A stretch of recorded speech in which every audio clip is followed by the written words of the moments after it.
It's a path of destroying another woman, and maybe you should look at it like that. She's a woman, she's a mother. Like, can we have some sympathy?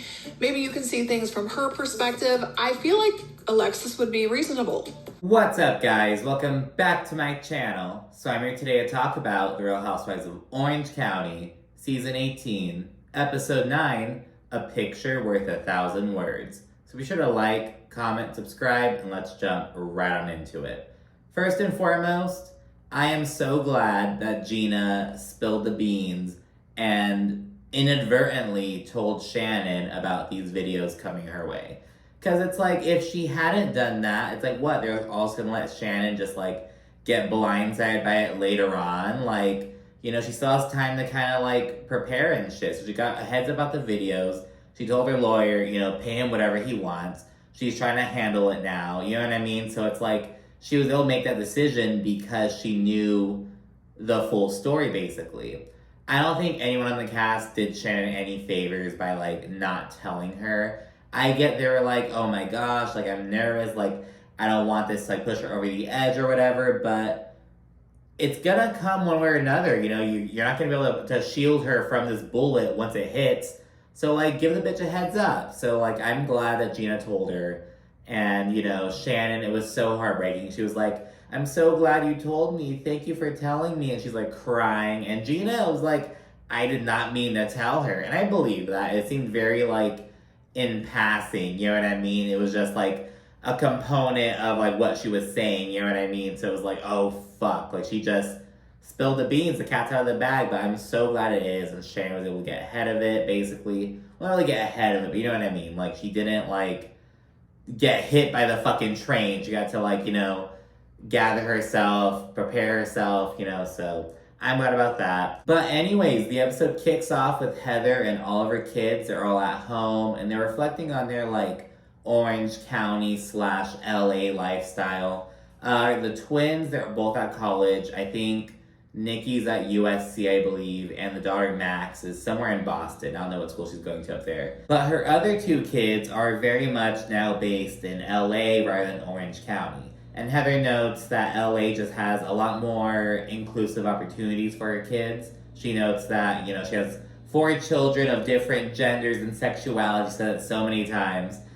She also actually talks about how, like, she's trying to navigate how to support them and help them tell their stories, but at the same time, trying not to have them feel exploited or, like, trying not to make them feel like, oh, I'm trying to hide you. Like, just trying to, like, navigate that, basically, and just doing that dance, essentially. But Orange County has historically been more conservative, but over time, it's grown a lot more blue, but it still has a reputation, I guess, especially compared to LA, you know what I mean? Like, you go to Orange County, the suburb, if you want to, like, actually have a house and whatnot, whereas LA is more for, like, a different lifestyle, you know what I mean? But, yeah, she says that LA just is a lot more inclusive and it works for her family a lot more. The kids love it and whatnot, so, you know, good for them. And coming off of the heels of this conversation, we see all the women gearing up for a trip to Sonoma. So Heather's taking them all to Sonoma, and it's going to be so they can do this fashion show that'll be supporting the Equality Project, the Family Equality, whatever it's called, this organization that fights for, like, LGBTQ plus rights and whatnot. So yeah, she's all having them go there. She wants to support other people who, like, don't have the resources that Heather does. Because, you know, first of all, Heather's already in Orange County. Orange County to LA, it's like the same metropolitan area, but they're 2 very different counties, 2 different vibes, but they are next to each other, basically. It's easy for Heather to, like, you know, up and move to LA compared to a lot of different people. So she wants to use her power and influence, basically, to help support people who don't have that same opportunity. And she also knows that she's worked with this organization for over a decade, so it's not even, like, a new thing because her son came out as trans or whatever. It's like, you know, she's been doing this, and I don't know, but now she's a lot more involved, obviously, as you can imagine. But, and yeah, and regarding Sonoma, Jen is actually taking a different flight. And this is because after 4 years, she finally has a court date to, like, work out temporary child support and temporary alimony, all that bullshit. But yeah, she hasn't had her date yet, so it's finally time. She's not missing it, so that's coming up. And she opens up to Katie about how it's just a lot weighing on her right now. I just feel like sometimes, Katie, I can't do all this. Oh. It's now the morning of the trip. Everyone's heading out to the airport to take off on Heather's private jet. Upon arriving, Shannon's bag breaks because she tries putting like her makeup into her suitcase, but like it winds up breaking like at the last minute. All fucking terrible. And even with the assigned seating on the private jet, it's still awkward between Shannon and Alexis. And this is intensified when Gina and Emily, I think it was actually Emily, she brings up how Shannon mentioned that John Jansen wore these shoes that she bought him out onto the red carpet the night prior with Alexis. And there are a few things with this. So, you know, for one thing, she gives him the shoes. They're his shoes. He could fucking wear them. Now, you know, I think I understand Shannon being like, oh, I bought him those shoes because they're fighting and whatnot. And it's interesting because John Jansen was allegedly noting that he was tired of, like, being in the limelight, tired of, like, Shannon's celebrity status and whatnot. Now he's with has-been Alexis Bellino out in the red carpet and shit, and it's like, what the fuck, dude? Like, you are introducing Alexis to the limelight, because Alexis would not be on the show if she were not dating John Jansen. Like, there have been some, like, you know, conversations, especially with bringing people back, like, okay, Heather returned, Tamara returned, maybe Alexis Bellino can return, because she talks to Emily and whatnot, but, like, I don't think it would have happened, especially this quick, this season, if she weren't dating John Jansen. No way in hell. But anyways, they bring up that Shannon basically clocked that he was wearing those shoes. And Tamara blurts this out to Alexis, so you know, that's just great. And upon landing, Alexis tells Gina and Katie that she wants her and Shannon to just put their issues aside and move forward. Because remember, just like with Heather, this organization is really important to Alexis because she has a trans child as well. So she wants to just, you know, not make things worse. And in response to this, Gina's like, well, if you don't want to make things worse, don't release the videos. Like, don't, like, play that fucking game with her. Like, which I think is reasonable. You know what I mean? It's like, okay, you say that you want to move forward, you don't make things worse, even though you're dating her ex who's, like, doing all this shit to her. And it's not even like, oh, we had a bad breakup. Like, there is still ongoing animosity post-bad breakup. It is, like, worse than that, essentially. And regarding the footage, Alexis says that she wants Shannon to understand just, like, the impact of her decision, how, like, she really hurt other people. She wants to teach her a lesson, basically. And remember, it's kind of odd because this isn't, like, Alexis's fight. This is John Jansen's thing. She's like, oh, I want Shannon to learn. Bitch, why do you want Shannon to learn anything? You aren't involved in this. Like, stay out of it. Oh, my goodness. Anyways, after settling into their little cottages, which are so cute, by the way, instead of, like, having their own rooms in a resort, they have these little, like, bungalows. Oh, it's so fucking cute. Anyways, after settling in, the women all split up into different groups for lunch. It is Alexis, Tamara, and Heather in one group, and Shannon, Katie, Gina, and Emily in another. And Shannon's group discusses John Jansen making his red carpet debut with Alexis. And it's so odd, like, you never did this with Shannon, but now you do it with Alexis Bellino to get back at, and that's his whole thing. He doesn't give a fuck about any of this. He just wants to be nasty to Shannon, which is just like, he's just such a dog, to be honest. Like, oh my goodness. And while discussing John, Shannon notes that she offered to pay half of what she allegedly owes John, about half. So that's the offer that she made. Later on, we learn that they rejected it, so, you know, but she's, at this point, she's, like, hopeful that, like, hey, just take half and, like, leave me the fuck alone. Just, like, let me move on. So she's trying to work it out in that sense. So she's making, in the past episode, she was like, oh, I don't want to give him $1. It's about principle. But now she's like, okay, I'll give you half, but no more. She's, like, trying to kind of navigate it, basically. After lunch, Shannon's group heads to the spa as Heather's group goes wine tasting. And we learned that Heather did a sparkling wine partnership with, like, Equality Vineyard, Equality Farm, some, like, the equality organizations, like Vineyard, Offshoot, whatever the fuck. They have, like, a wine partnership. I'm not exactly sure how the Vineyard is related to, like, the organization, or if, like, it's just a happy coincidence, are they working together? I'm not sure, but anyways, Heather's partnering with them, and she released 4 sparkling wines, each, like, loosely based on each of her children, some shit like that. So yeah, she's got that going on. They're tasting them all that good stuff. And 100% of the proceeds go towards family equality. So yeah, there's that. Jen then meets up with the wine tasting group, and she shares that she got $6,000 a month in temporary child support, which, considering the fact that she has 5 children and living in Orange County, that really isn't a whole lot. She notes that, she won't be able to live her life the way that she did in the past. She and her kids won't have the same lifestyle that they once had with this payment, basically. But remember, she's living with Ryan. She has that kind of taken care of, but yeah, there's that. And one of her kids is 17. I don't know if he hasn't talked about college or anything, but maybe that's going to be coming up as well. Who's going to pay for that? I don't know. And I'm sure one of her 5 kids will be going to college soon. Her youngest is 9, but the others are pretty close in age, 17, 15, 13, you know what I mean? So I'm sure one of them going to go off to college. That's going to be another thing to worry about. I don't know, but yeah, it didn't go the way that she had anticipated, basically. Going back to the spa group, they all check out some perfume scents, and Gina discusses some of the challenges that she and Travis are having as they're navigating this new situation. She notes that's really hard on her daughter, because I guess she has a hard time with these transitions and whatnot, and it's just another wrench being thrown in. She's kind of struggling with that. But yeah, she also says that, she and Travis got a new dog, so that way, they have one dog at Gina's house, another dog at Travis's house. The kids are always, going back and forth. So, they're very much still a unit. They're just, it's just different, you know what I mean? It's just kind of trying to navigate that. And afterward, Shannon learns that John Jansen did not accept her offer. But she says that she doesn't want to offer him any more money, so the ball is basically in his court.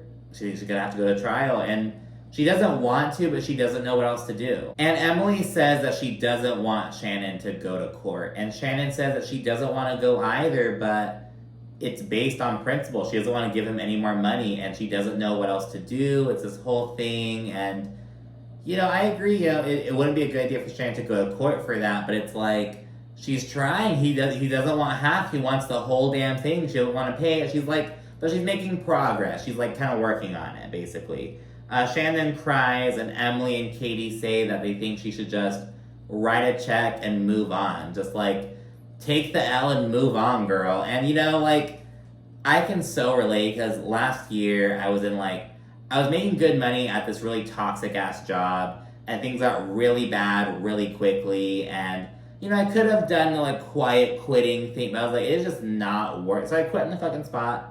I used up lots of my fucking sick days, which I had to fight to fucking use. I just quit in the spot. I found a new job 2 weeks later. Had to take a bit of a pay cut, you know what I mean? But it's just not it was what is more important? I was, you know what I mean? And yeah, I could have coasted it, waited to be laid off, this whole fucking thing. But I was no, I'm just not happy. I'm gonna inconvenience them, you know what I mean? It's this whole fucking thing. But yeah, so I totally get that sentiment of just take the L and keep your peace, keep your sanity, rather than stress yourself the fuck out trying to you know what I mean? Just take the L, basically. And Shannon says that she wants to be allowed to just live her life, and just, that's the overall sentiment is just that, basically. In the past episode, Emily was if you're so happy, go right off into the sunset. Why do you have to drag Shannon's lifeless body behind you? And that was just so, it just encapsulated what is going on here, basically. It's just so awful. Gina says that this whole thing is just vindictive and awful. And Gina then says that Alexis should stay out of it. It's already bad enough between Shannon and John. Alexis doesn't need to be in this as well. And while talking about this, she brings up the video thing. And Shannon's what video thing? And everyone's oh, fuck. And Gina's I don't want to say. And I'm you already said it, bitch. Go finish your fucking story. But Katie steps up and mentions that, Alexis and John are threatening to release these Ring camera footage videos. Shannon reacts to this shocking revelation by crying and calling him a monster, and she calls her lawyer and tells him to pay him whatever he wants. She gives in, and she's just I cannot believe this. She is just so upset. And again, Shannon thanks Gina for telling her the news. And it's like, Gina didn't even fucking want to. But again, it's like, it is only right for Shannon to be aware of this, to have a heads up. Like, why wait for the train to hit her? Like, tell her what's up. Like, oh my goodness. Because again, she was able to get ahead of it. Hopefully it's like quells the whole thing, you know, at least with John Jansen. So yeah, there's that. And during their spa treatment, Katie encourages Emily to talk to Alexis. Because she's like, are you good friends with Alexis? And Emily's like, well, I've known her for years, but we aren't super close. But she agrees to try to basically reason with her and be like, hey, I understand you're standing by your man and whatever, but look at what you're doing to another woman, a single mother, she's divorced, like, look at what you're doing to her. So she wants her to have compassion. So she's gonna do this in the next episode, but from the preview, it looks like this doesn't really go anywhere with Alexis, basically. She's standing fucking 10 toes down, damn near. Before returning to the resort, Heather's group chit-chats about the overall situation between Heather and Katie. And Tamara adds that she believes that Gina was behind it, that Gina set Katie up. Now, Miss Gina thought we moved on from that already. Gina's like, okay, whatever, we handled it, Katie lied, whatever, we're moving on to Shannon. But no. And that's the thing with Tamara, you know, you can dislike Tamara all you want, but like, we shouldn't be calling for Tamara to be off of the show. She gets shit moving. I just want someone to like be a legitimate, actual adversary to Tamara. But I do not want Tamara off of this show because she gets it moving. And you know what? I'm gonna take it. And I think there may be some truth to this, especially considering how Gina keeps emphasizing, oh, Katie is a liar. Katie lied. And she makes this whole face trying to like push her point and whatever. And it's like, I feel like you're doing a bit too much about this. So that's my opinion on it, you know, whatever. And after discussing the whole Heather, Katie, Gina fiasco, they move on to discussing the Shannon situation. And Alexis admits that she actually asked John Jansen to accept the offer. Like, hey, just take it. It's something, you know, just accept it. But he was allegedly like, fuck no. And this is coming from his, like, biggest fucking defender, Alexis, so I believe it. But yeah, he was like, no, I'm not taking a cent less than what she owes me. And he is just diehard about that at this point. Because remember, they don't know that Shannon offered to pay whatever he wants at this point. You know, they think that she just offered half. And again, Alexis says that she encouraged him to take it, but he shot it down. And he just wants Shannon to fix his reputation, basically. He just doesn't like how she has smeared his name over the years. Not over the years, but like recently and whatever. But even when she was with John Jansen, there was speculation like, oh, Shannon says that she used to pay for everything, blah, blah, blah. Like, I think it's been a conversation coming up. So, you know, maybe it has been years of smearing, whatever. But Shannon says that it's not a smear campaign if it's true. She's only telling the truth. If you don't like it, fuck off, but it's true. Once they're all back at the resort area, they get ready for dinner, and Jen FaceTimes Ryan, and she learns that he's on his, like, daddy daycare bullshit. He's like, oh, Dawson's at volleyball, Grayson just got back, like he gives all these updates and whatever, and she's just like, oh, I'm so lucky to have you. And again, it's just some foreshadowing, because later on this season, we'll see some drama between her and Ryan. Well, not really drama between her and Ryan, but, like, allegations of some legal bullshit with Ryan and some drama between her and Tamara. We'll see that coming up. But yeah, for right now, it's all good and whatnot. And Shannon, who's in her robe, is not going to be going to dinner, but she does head over to Heather's room to chit-chat about what's going on, basically. And she just wants to vent and open up. And she shares that on the night of the DUI, it all happened very quickly. She was arguing with John Jansen. She got in her car, started her engine, and crashed like 15 seconds later. It was all very quick, according to Shannon. And she notes that John Jansen never came out and checked on her. Like, he should have heard the crash or whatever. He was right there. It had just happened. And she's accusing him of just ignoring her, basically.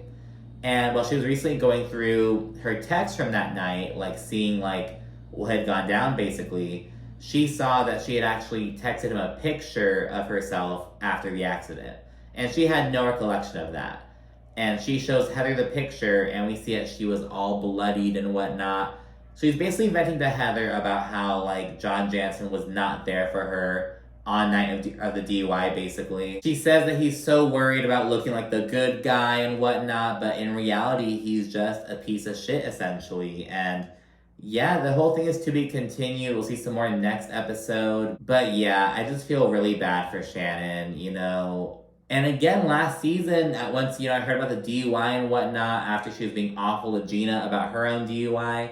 It was like, oh, I can't wait for Shannon to, like, be held accountable. I can't wait for her to get it next season. And I'm watching it and it's like, oh my God, leave her alone. Like, she's already dead. Stop it. Like, oh my God, it is awful. But anyways, let me know what you think down in the comment section. So also like and subscribe. And of course, stay tuned for more. Thanks for watching. Bye.